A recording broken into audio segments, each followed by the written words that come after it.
Hi.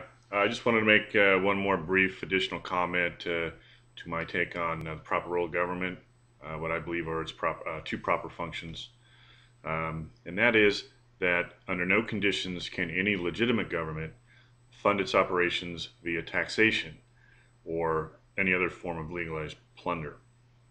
Any government that does fund its operations through taxation and plunder, legalized plunder, is an illegitimate government and violating the very purpose for which governments were created for in the first place. Which brings us back to the fact that, well, governments really should be operating like the free market. Um, and some people would call that anarcho capitalism, whatever you want to call it.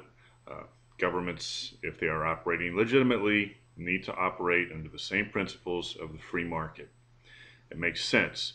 If the government's going to ensure that we are not being plundered, if they are going to ensure that we have freedoms and liberty, then under no condition can they be doing anything that can remotely be uh, uh, seen as plunder and taxation and violating our personal rights and privacy. Just doesn't make any sense. How could they protect us from plunder when they're engaging in it? So there you have it.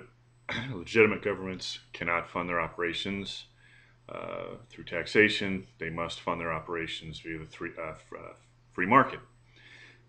Inevitably, that brings us to the idea that, well, elections as we know it would be completely changed and operate differently because elections would basically be via through the pocketbook.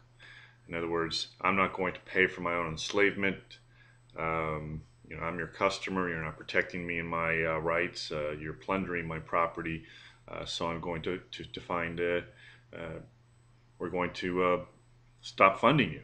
And another government is brought in that can serve and deliver to its customers what they're paying for uh, instead of the exact opposite. So I wanted to make that one final comment, and that's it. Not final comment, just on this particular post.